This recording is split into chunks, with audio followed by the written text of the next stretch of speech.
is my look at the Lord of the Rings and the Hobbit series, which I rewatched over the Christmas holidays. That was my big rewatch, my thing. I invested the time. I watched the extended editions, which are my preference for all these films, even the Hobbit stuff. And I actually watched it in order of the Hobbit, then Lord of the Rings, because that's meant. Even though it's a wraparound thing in the Hobbit, it's just completely useless. It's not needed at all. It gets in the way. So it's much easier to actually watch them. Because one, you're getting a better film later, which means you're building up to the good stuff. And two, it makes more sense this way where they'll explain stuff that will build into the Hobbit, and the Hobbit will build into Lord of the Rings. Rather than watch them the other way around and thinking, oh, they're setting that up now and who cares. It makes more sense that way. And it's more enjoyable that way. It doesn't solve any of the problems, but I found it more enjoyable experience doing it this way than doing it the way it was shot. Because as the thing is, they did the originals and they did the prequels. And everyone has a problem with prequels. I'm pretty much going to say now, I much prefer Star Wars prequels to The Hobbit. They're more interesting, there's more ambition to them. They have their problems, but they have ambition. I'll take ambition and mistakes made over blandness any day of the week.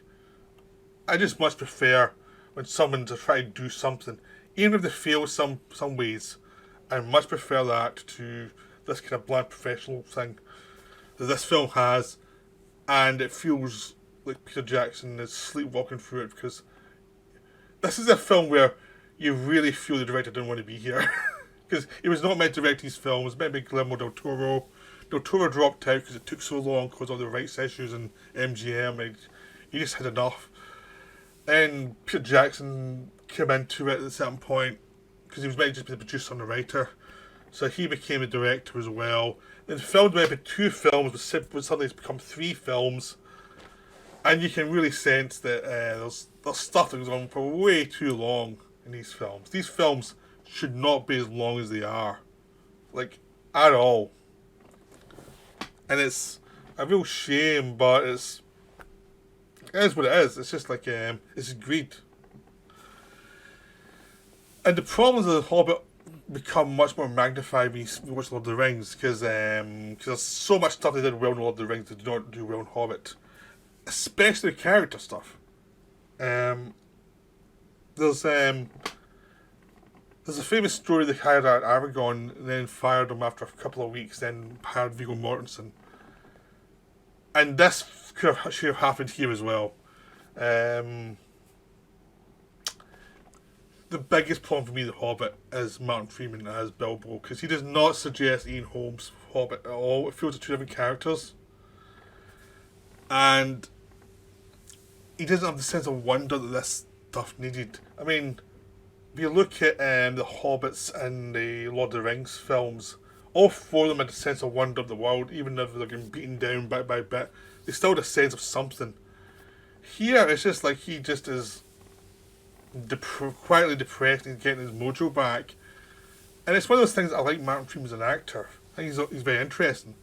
But he never suggests that kind of wholesomeness and sense of wonder. It's just not in him. And that's what this part really needs. And it's like, oh, you've miscast. And it's something that just floats through the whole film. Whole 3 films is, we've got a Bilbo that doesn't have a sense of wonder. And it really means ultimately you're watching a film where you're feeling like you're watching the actor say the lines, but you're not getting half the context you need. And it was also because it's 3 films, they pad out so many parts, overdo it. Like the lead dwarf, because the whole Hobbit is about the dwarves trying to go back to their home that was taken over by a dragon and defeat the dragon and get their home back. So the leader is an Aragorn wannabe, and that's the way it was described. But it shouldn't have been that. It was played by a different character, and then suddenly they had to extend it, and he became much more Aragorn-like. And it kind of blanded him out a little bit, which is a shame, because it's probably the most interesting performance of Richard Armitage as a character when he's given a chance. But every so often he has he's meant to be a darker, more flawed character who's trying to be above himself, and he's a lot of problems. And if they'd gone darker there, it would have been more interesting. Instead, they have to try and make him like a heroic character. And it's not that interesting, ultimately. They don't have the balance right. They've got the right actor in that one case, but the balance of their casting's off because of Bilbo, and it becomes this thing where he's always having to say how Bilbo's always right and stuff, and it takes away his problems. So by the time you get to the point where he makes mistakes, real mistakes, it's like, yeah, he's made mistakes the whole 3 films. Why is this a surprise? You know, because they've just so butchered the character repeatedly throughout the first 2 films by having make mistake after mistake after mistake, and it's always Bilbo's the best character type of thing, and Bilbo's really nuts in these films. So that's the massive problem, is you've got the balance of the characters are just off completely. And it expresses the rest of the characters.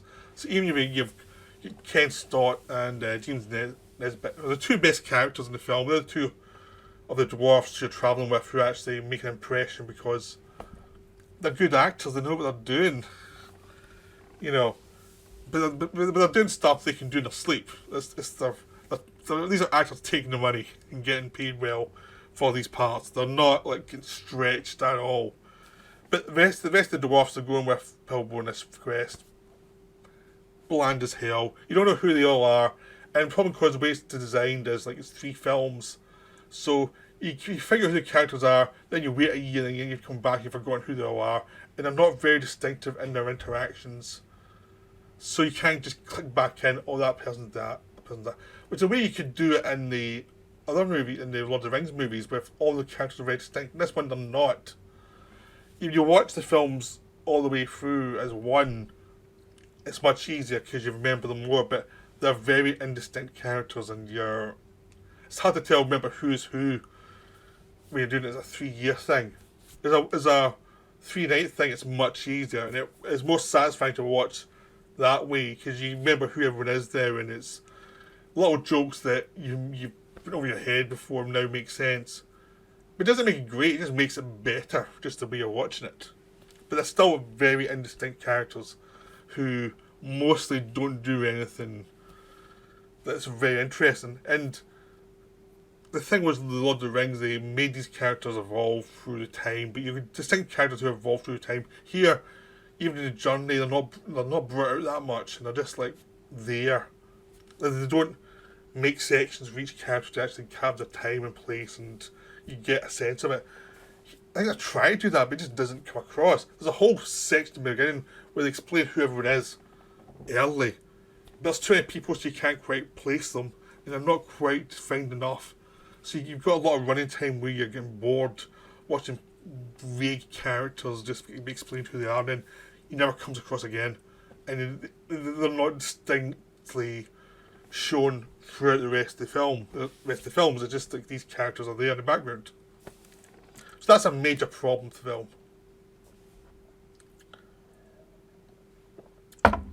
Or the films. I mean, my sense of the Hobbit films is I like the second one because it's the least plot, and it's just mostly them going through different places, and it's more fun because they go through, they meet the kind of guy turns into a bear and back, his home, and that's a nice little bit. They go into the haunted forest, and that's a nice little bit. They meet the elves, that's a nice little bit. They end up going to the river folk and having to then go to the dragons, so they're going from place to place is interesting, and it's like there's more variation in this than there is in any of the other 3 of the trilogy, and their meeting characters are more interesting. Like all the characters they meet are more interesting. The elves are more interesting than they are. The guy turned a bear is more interesting than they are. And then go to the elves is a big escape bit there, which is good fun. Because I mean Jackson, because he's sort of stuck in this film, he tends to overdo the fight scenes. But if you like Peter Jackson from the old days, where everyone's a bit over the top, it's kind of fun, even though it totally destroys the reality of the situation. It's still fun because it's like it's him going over the top. You feel he's really finding ways to enjoy himself through a film that he doesn't really want to be there. So whenever there's an action scene, it's the thing that kills the running time and kills the pacing because it's so really unrelenting. But at the same time, it's more fun than anything else because it's a director having fun in a film that he doesn't seem to be that interested in. And you actually, in the second one, you introduce the best character in the trilogy, which is Luke Evans' character, who's the fisherman who is the son of the guy who injured the dragon before, and he's a natural leader, and he has to basically rise up and save the humans in that area. That's the most relatable character in the whole trilogy, ultimately. He's introduced in the second one, you get a lot of his backstory then. In the third one, he's kind of forgotten a lot of the time, even though he brought back in then forgotten. The character was better in the extended version where you get a bit more of him.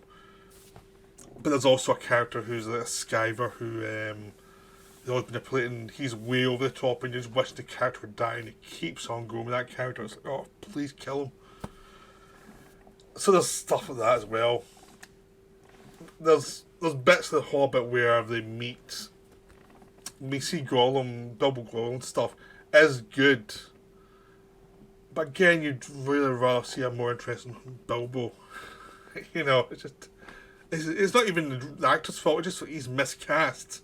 He's not delivering what you want from this film. It's just like, because if it was a Bilbo who was more naive and more lovable in a sense, you'd be scared for him. In none of these scenes are you scared for anybody, because your lead character you're not scared for. There's a whole sequence there though of the trolls. Trolls are fighting them. You're not scared for the character at all. There's no threat to him at all, it seems. And this scene goes on and on and on. And that's the problem with films, is like you never feel any threat for Bilbo because you don't care that much about him. Ultimately, it was completely different with Lord of the Rings stuff where you care about these hobbits. The third one is way over the top. The third one is, the first one is boring for the first hour, then it gets a bit better, then it gets way over the top of the action, and there's some character stuff in there too. The third one is just all action. It's like about 6 pages of the book as a film, just massive action scene that goes on. And if you're caring about story, forget about it. If you want to see some over the top action scenes, that's really what you're here for. It's kind of the worst and the best of the trilogy at the same time in a weird way, because it has the most over the top action scenes, but also you really don't care that much. And the ending is pretty just terrible. So this sequence where they're trying to kill these guys on the top of this, the leadership of the attacking army, they're trying to kill them. It's so over the top, and people die, then come back, then die and come back so many times. It's like a joke. It's like, I know you're taking the piss a lot, but this is way too much. So the Hobbit trilogy is just this weird mess that you wish hadn't happened, but they're nice things. The world is nice, the world building's all nice. The whole stuff with Gandalf figuring out the rise of Sauron quietly in the background, which leads to Saruman getting corrupted. All that stuff's good. Fitz McCoy's in it as another wizard, and he's a lot of fun.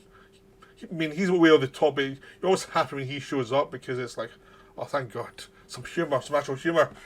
It's actually not embarrassing. It's just over the top. So there's lots of little bits that are nice. It's just like, we're at the centre of the film. It's got everything but a centre for the film and a story that's actually told well. Because it's just, you just feel in this film, everybody knew early on this wasn't working. They're trying their best to find ways to make it work, which is fall back in lots of action and lots of other stuff, but it wasn't working. Lord of the Rings was nice to go back to after the Hobbit trilogy. There's probably less to see in Lord of the Rings because it's so good. I should say I watched all of these films projected. So I just wanted the big screen experience. That helps a lot. It helps see the atmosphere of the Hobbit stuff. You can feel the atmosphere a lot more, which helps a lot getting through it. But it really helps in the Lord of the Rings trilogy. We feel the atmosphere, and it's just a really good, well-made trilogy. I'm not the biggest Lord of the Rings fan. It's one of those films I enjoy the films, and I watch them every so often, and then I don't watch them for a while, and I'll enjoy them again and watch them again. It's like they're not my go-to trilogy. I'm more of a Star Wars guy, really. But watching them again and projected, you really see the craftsmanship. Really, it was really well done. And again, it just jumps out as how good Viggo Mortensen is in this part. He's played a very atypical part for him, because normally he's the indie guy. Now he's playing the big hero character, and he does it really well because he brings a soul to it. The idea of someone who's struggling with their fate, and does it really well. The four hobbits in it are all broad, but they're all types. And as I said earlier on about how that female character didn't really work, they all work because you start the first film, they're all together, then they split up, and it's how their adventures throughout this massive land where they're always on the back foot saves the land. And it's a simple story you actually can empathise with because they're always in danger, and it really works because you're never too sure how it's going to go, because they kill off Gandalf early on in the first film, even though he comes back. Frodo's threatened a few times, and you think he's died a few times, but it works in this one. And all the hobbits are beaten up pretty badly. There's a lot of supporting characters, Legolas and Gimli, which are fun, but they are supporting characters. You've got Sean Bean as Boromir. Is it Boromir? It's Boromir. And his brother Faramir, who's they meet up with later. And they're interesting characters. The characters are all interesting. You have Miranda Otto in the Horselands with her uncle when he's been possessed. And Brad Dourif turns up as an evil guy who's working with Christopher Lee. Just seeing Christopher Lee and Brad Dourif in scenes together is just wonderful. Two great actors who can do really good villains. You know, plotting together is just great. And Christopher Lee is a big bad villain for 2 out of 3 films is great because he's the antagonist for the first 2 films. He's the guy that you have to destroy. It's great because all he has to do is stand there and be Christopher Lee and have that voice and say all these orcs to murder people. It's just great. So the whole thing just keeps on working. I like the second one of the trilogy the best because it is basic humanity has been beaten to a pulp and destroyed, and it's them having to put themselves back up and fight against these orcs and against all this difficulty. And you've also got like Frodo dealing with Gollum, trying to get through this sort of dangerous area. And it's the character stuff works, and all the action stuff works. You know, it's just a joy watching it all because the action scenes are terrific, but they're very brief for a lot of time until we get to the end. It's like, we're going to have this 40-minute action scene at the end, so we're going to have these other action scenes to be pretty short to the point, which obviously didn't do in the Hobbit trilogy. Every action scene in that film went on forever. So you've got a scene where these wargs attack them on the mountainside where everything Aragorn's died, and obviously he hasn't, but it's a way for him to find this information that he needs. So all that stuff, all the melodramatic stuff works in these films. And the final film is probably the weakest in the sense of you getting to try to resolve these plots, and it's because it's so big, it's edged into Hobbit territory of massive battles, but it's still, the humans are still under a lot of pressure for 2/3 of the film. They are still getting beaten down and destroyed horribly. So it's like, it's still unrelenting, you still get a sense of danger, and it still works really well. You've got some great stuff with Ian McKellen with the Billy Boyd character, who they're like on the front lines trying to deal with this crazy guy in charge, and so these two characters who annoy each other, dealing with each other through this terrible thing. And that's something really interesting because you've got that, and you've also got Gollum with Frodo on the front, and you've got Aragorn dealing with these ghosts. There's all these things happening that are interesting character points. So you're interested in character stuff all the time, even when you're getting these big action scenes, because as I was saying before, in The Hobbit, you're not really caring about the characters in these action scenes. In this one, you're with this little hobbit in this disastrous situation. You're with Faramir, who's this character's been introduced in the same film, we can put it on the 3rd film, where he's the son of this crazy guy. This is a guy trying to deal with his father who he loves, but also he's crazy. Even all that stuff you actually care about. So you kind of get to the final ring stuff and destroying the ring. You're actually really invested in it. So when you get to the ending where they're in some ways are padding it out because they've got all these endings to give you, but it's still satisfying because you need all this stuff to wrap up all the stories. So it actually does feel satisfying. It's like it's so different from the Hobbit films. It's like it's night and day, and it's like just watch these films and you're thinking, these are really well made films. I didn't appreciate how well made they are because they are Hollywood melodrama in a way, but they're done by a New Zealander who's a bit eccentric, but he loves that kind of pulp melodrama. He loves all that stuff, but he also has enough distance from it to maybe get rid of all the stuff you don't need. What he did then. I'm sort of hoping after The Hobbit, Peter Jackson, he's been doing some documentaries like Get Back, which is really good. And he did the one on the Oral One. I'm hoping he comes back now and actually does a film that's more him, more personal, not effects driven, which was a big problem after Lord of the Rings of getting into effects movies. In a way, he's always done effects, but it was always a human touch, and they seem to kind of lose that a little bit. I mean, I really adore his King Kong. Not a popular opinion, but I really adore it. And I'm just hoping he comes back now, because The Hobbit was... in a lot of ways you can sense he was stuck in a bad situation. And he did his best, what he could, but it just... If Martin Freeman was miscast as Bilbo, he seemed miscast as the director, because all his instincts that worked really well in Lord of the Rings seemed to become the opposite effect in The Hobbit. Which is a real shame, because he's done a lot of really terrific films, and he is a really talented guy. So I'm hoping he kind of comes back, because just watching Lord of the Rings again, it's like, wow, this is a real achievement, this really works. Even here's one of my favourite bits in the second one, where the trees take down Saruman, trees versus Christopher Lee. It's one of those weird sequel moments you get every so often in a sequel where it's like, the director doesn't care, I'm doing this weird thing. It's sort of like the Batman Returns thing where Batman is suddenly fighting killer penguins who have rockets in their back.